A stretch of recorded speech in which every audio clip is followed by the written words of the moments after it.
Hello everyone, welcome to RPS online classes. आज हमारा video class 10th का chemistry का होगा। इसमें कि इससे पहले वाले वीडियो में मैंने चैप्टर नंबर 4 को स्टार्ट किया था। इसमें हम लोग इस इंट्रोडक्शन शुरू किया था और कुछ उसके पॉइंट्स अकरेंस और उसके एलोट्रॉप्स के बारे में पढ़ा था। आज हम लोग जहाँ तक मैंने कंप्लीट किया उसके आगे शुरू कर रहा हूँ। तो जो लोग वीडियो नहीं देखा एक बार जाकर के जरूर देखिएगा। तो आज हम जो शुरू करना है, हमने डायमंड के बारे में पढ़ा था, ग्रेफाइट के बारे में पढ़ा था, डायमंड कैसा होता है, उसके नेचर कैसा होता है, ये सारी चीजें देखी थी। तो अब हम लोग शुरू करेंगे उसके कुछ यूजेज हैं। पहला है यूजेज ऑफ डायमंड, कि डायमंड का यूज हम लोग कहाँ कहाँ करते हैं। तो पहला करते हैं कि यूज मतलब ग्लास कटर्स, मतलब किसी भी ग्लास को कट करने के लिए इसका यूज किया जाता है, डायमंड का यूज किया जाता है। दूसरा, और हम कहाँ यूज करते हैं, ज्वेलरी में यूज करते हैं, कि मतलब ऑर्नामेंट्स बनाने के लिए जो अपने कॉस्टली ऑर्नामेंट्स होते हैं, दे आर जनरली डायमंड्स। क्यों डायमंड यूज करते हैं? क्योंकि उसके पास क्या होती है, ट्रांसपेरेंट, क्रिस्टलाइन, और क्या होता है कि बहुत ही ज्यादा मतलब शाइनिंग प्रॉपर्टी होती है उसमें। ठीक है, यही एक ओनली रॉ मेटल है जिसके पास क्या होती है, शाइनिंग प्रॉपर्टी होती है। उसके बाद आई सर्जन, जो भी आई सर्जन होते हैं जो आंखों का ऑपरेशन करते हैं, वो भी क्या करते हैं, डायमंड वाला क्या कहते हैं, यूज करते हैं फॉर द सर्जरी। ठीक है, तो ये 3 पॉइंट आपको याद रखना है यूजेज ऑफ डायमंड। नेक्स्ट है यूजेज ऑफ ग्रेफाइट। तो पहला है कि लुब्रिकेंट्स, कि क्यों, क्योंकि जो ग्रेफाइट होता है they are soft, because diamond are hard but graphite are soft. तो क्या होता है कि सॉफ्टनेस होने के कारण हम उसे पाउडर फॉर्म में कन्वर्ट करके उसे एज ए लुब्रिकेंट में हम क्या कर सकते हैं, मतलब लुब्रिकेंट में उसका मतलब मशीन में यूज कर सकते हैं। उसके बाद क्योंकि क्या होता है कि graphite is the only non metal which conduct electricity, so उसका हम यूज इलेक्ट्रोड में भी करते हैं। ग्रेफाइट का इलेक्ट्रोड, क्योंकि आप देखते हो इलेक्ट्रोड आप जो एनालिसिस करते हो उसमें इलेक्ट्रोड कार्बन इलेक्ट्रोड है, तो this is generally graphite.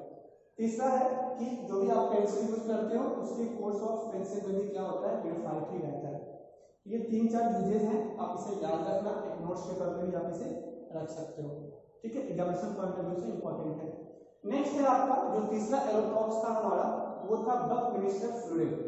बकमिनिस्टर fluorine भी एक तरह का एलोट्रॉप है, कार्बन का एलोट्रॉप है, प्योर फॉर्म ऑफ कार्बन का एलोट्रॉप है, जिसमें कि नंबर ऑफ कार्बन की संख्या कितनी है, 60। कितना कार्बन होगा बकमिनिस्टर फ्लोरीन में, 60। ये जो होता है आपका फुटबॉल शेप स्फेरिकल मॉलिक्यूल होता है, मतलब फुटबॉल शेप का एक स्फेरिकल मॉलिक्यूल जैसा दिखता है, वो इस तरीके का होगा आपका।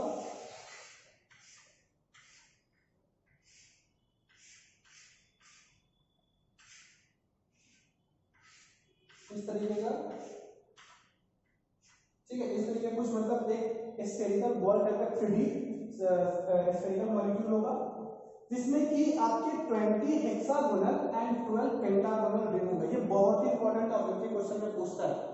ठीक है, जिसे आप याद रखोगे कि एक बकमिनिस्टर फ्लोरीन में जहां 60 कार्बन होते हैं वहां पे 20 हेक्सागोनल और 12 पेंटागोनल रिंग होते हैं। ये सारे आपस में इंटरलॉक होकर के क्या बनाते हैं, बकमिनिस्टर फ्लोरीन बनाते हैं। उसके बाद dark solid at room temperature. Buckminster fullerene क्या होता है, रूम टेम्परेचर पे क्या होता है, डार्क होता है। ये ज्यादा हार्ड भी नहीं होता और ज्यादा सॉफ्ट भी नहीं होता, ये भी याद रखिएगा। और जब हम बकमिनिस्टर फ्लोरीन को ऑक्सीजन के प्रेजेंस में बर्न करते हैं तो हमें प्योर फॉर्म ऑफ मतलब सिर्फ कार्बन मिलता है और कुछ नहीं मिलता। इसका मतलब ये जो है वो क्या है, सिर्फ और सिर्फ किससे बना हुआ है, कार्बन एटम से बना हुआ है। ठीक है, तो ये कुछ आपके क्या कहते हैं जो एलोट्रॉप्स के बारे में थे, जिसमें हमने डायमंड, ग्रेफाइट और बकमिनिस्टर फ्लोरीन पढ़ा। इस तीनों को आप याद रखोगे, ये तीनों चीजें आपके लिए बहुत ही इंपॉर्टेंट। ठीक है, तो अब जो हमारा आगे नेक्स्ट है वो है आपका, अब जो हमारा शुरू होता है वो है ऑर्गेनिक केमिस्ट्री। इससे पहले 2-3 क्वेश्चंस हैं वो मैं आपको करा देता हूं।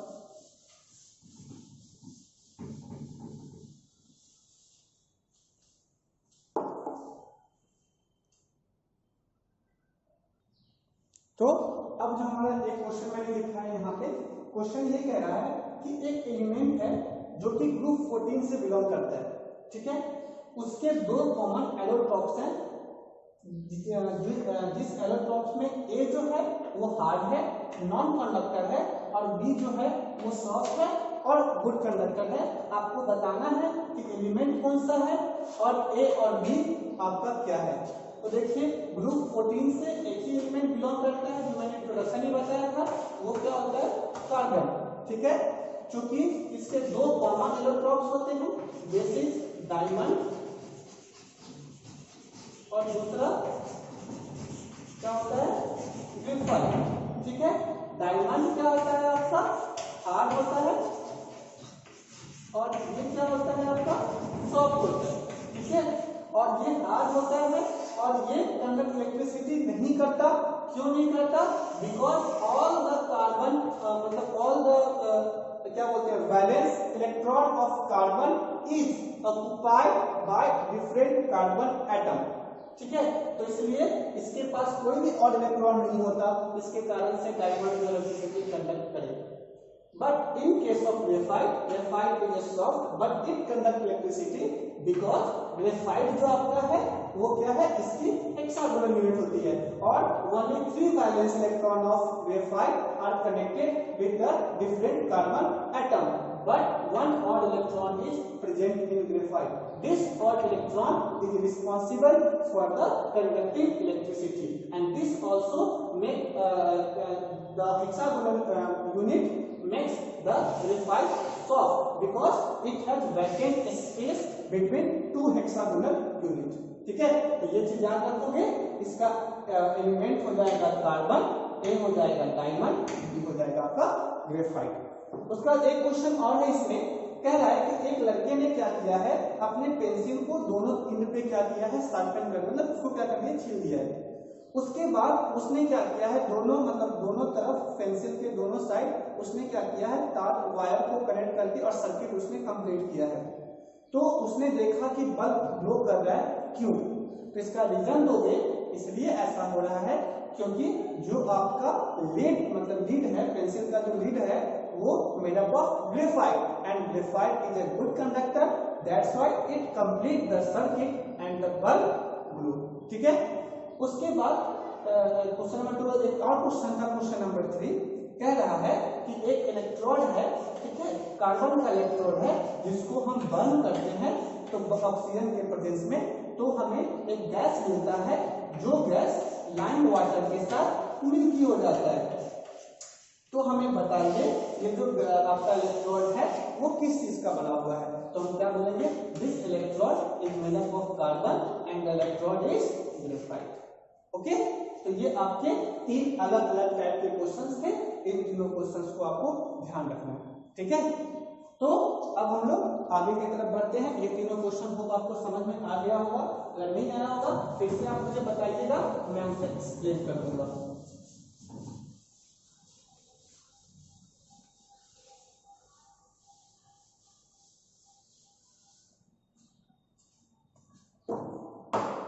अब जो हमारा नेक्स्ट टॉपिक है वो है ऑर्गेनिक कंपाउंड। ठीक है, क्या है, ऑर्गेनिक कंपाउंड। देखिए ये आपके लिए बिल्कुल नया है, तो यहाँ से आप इन चीजों को बहुत अच्छे से पढ़िएगा। और मैंने फर्स्ट इंट्रोडक्शन में भी बताया था कि why the carbon is form so many compound, जो हमारे आसपास में नोन है वो सिर्फ कार्बन के ही क्यों है ज्यादातर कंपाउंड, बाकी सारे एलिमेंट के क्यों नहीं है। इसका मैंने आपके 2 रीजन दिए थे। रीजन नंबर 1 कि ये टेट्रा वैलेंसी होता है, और रीजन नंबर 2 इसके पास क्या होती है, कैटाइनेशन प्रॉपर्टी होती है। ठीक है, और ये दोनों का मतलब क्या होता है, ये भी चीज मैंने आपको बताया था। तो अब हमें जो शुरू करना है वो शुरू करना है आपको क्या, ऑर्गेनिक कंपाउंड। कि ऑर्गेनिक कंपाउंड क्या होता है। तो organic compound is a compound which is made up of carbon, hydrogen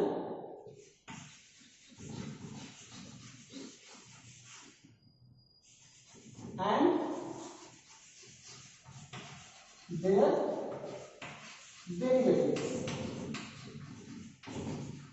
ठीक है, मतलब ऑर्गेनिक कंपाउंड हम उस कंपाउंड को कहेंगे जो कंपाउंड कार्बन, हाइड्रोजन या फिर उसके डेरिवेटिव से बना होगा।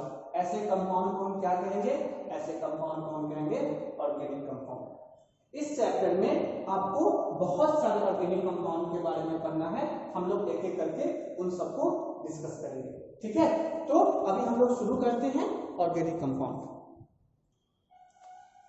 तो हमने क्या बताया कि आपको जो भी ऑर्गेनिक कंपाउंड होता है वो आपका कार्बन, हाइड्रोजन और उसके डेरिवेटिव से बनता है। और जिस भी केमिस्ट्री में हम ऑर्गेनिक कंपाउंड को पढ़ते हैं उस केमिस्ट्री को हम कहते हैं ऑर्गेनिक केमिस्ट्री। क्या कहते हैं? Organic chemistry. मतलब the study of organic compound, the branch of chemistry in which we study the organic compound is known as organic chemistry.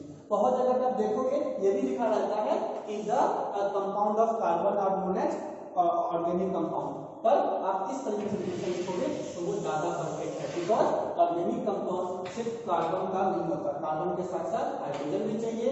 और अगर जहां पे सिर्फ कार्बन और हाइड्रोजन का कंपाउंड होगा उसे हम कहते हैं हाइड्रोकार्बन। क्या कहते हैं? हाइड्रोकार्बन। जहां पे सिर्फ और सिर्फ हाइड्रोजन होगा और कार्बन होगा। हाइड्रो मतलब हाइड्रोजन, कार्बन मतलब कार्बन। तो जहां पे सिर्फ हाइड्रोजन और कार्बन का कंपाउंड होगा, जैसे for example CH4, for example C2H6, for example C2H2, for example C2H4। तो यहाँ पे क्या है? सिर्फ और सिर्फ कार्बन और हाइड्रोजन है, तो इसको हम क्या कहेंगे? इसको हम कहेंगे हाइड्रोकार्बन। बट जहां पे कार्बन, हाइड्रोजन इसके अलावा कोई और ग्रुप आ जाता है, जैसे chlorine, fluorine, oxygen, hydroxide, acid, ये सब अगर आ जाता है तो उसे हम कहते हैं हाइड्रोकार्बन डेरिवेटिव्स। क्या कहते हैं? Hydrocarbon derivatives. मतलब उसकी प्रॉपर्टी इस हाइड्रोकार्बन से क्या हो जाती है? अलग हो जाती है, तो उसे हम कहते हैं हाइड्रोकार्बन डेरिवेटिव्स। तो ये आपको ध्यान रखना है कि organic compound of carbon, hydrogen and their derivatives, और जहां पे सिर्फ कार्बन और हाइड्रोजन होगा उसे कहेंगे हाइड्रोकार्बन, और जहां पे कार्बन हाइड्रोजन के अलावा कोई दूसरा ग्रुप आ जाता है तो उसे हम कहते हैं डेरिवेटिव्स। ओके। इसके बाद ऑर्गेनिक कंपाउंड के कुछ प्रॉपर्टी आपको ध्यान रखने हैं। जैसे सबसे पहला आता है कि organic compound are covalent in nature. क्या होता है? ऑर्गेनिक कंपाउंड कोवैलेंट नेचर का होता है, ठीक है। तो कोवैलेंट नेचर कहने का मतलब क्या होता है? The bond are formed by the sharing of electron. Okay, covalent bond. तो जो भी मतलब जो भी ऑर्गेनिक कंपाउंड के बॉन्ड होंगे वो सारे के सारे क्या होंगे? कोवैलेंट बॉन्ड फॉर्म करेंगे, ठीक है। उसके बाद नंबर 2, तो कोवैलेंट कंपाउंड है तो इसकी मेल्टिंग एंड बॉइलिंग पॉइंट क्या होगी? लो MTBT, ठीक है। इसकी मेल्टिंग पॉइंट और बॉइलिंग पॉइंट क्या होगी? कम होगी। नंबर 3, ये क्या होगा? इलेक्ट्रिसिटी कंडक्ट नहीं करेगा।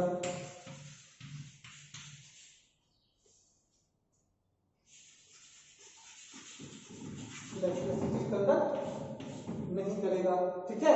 नो इलेक्ट्रिसिटी कंडक्ट करेगा। तो ये 3 प्रॉपर्टी आपको ध्यान रखने हैं कि अब चौथा, they are not soluble in water. Organic compound are not soluble in water. ये भी आपको याद रखना होगा कि वाटर इनसॉल्युबल होता है, या फिर हम कहते हैं वाटर स्टेटिंग कहते हैं, ठीक है। तो इन चीजों को आपको क्या करना है? ध्यान रखना है कि what are the properties of organic compound. तो organic compound are covalent bond, सारे के सारे बॉन्ड कोवैलेंट होंगे, उसकी बॉइलिंग पॉइंट, मेल्टिंग पॉइंट कम होगी, वो इलेक्ट्रिसिटी कंडक्ट नहीं करेगा, और वो क्या होगा? वाटर इनसॉल्युबल होगा। तो ये चीज आपको ध्यान रखना है। नेक्स्ट जो हमारा है वो है, मैं क्वेश्चन देता हूं, आप लोग मुझे इसका आंसर आप लोग मुझे बताओगे।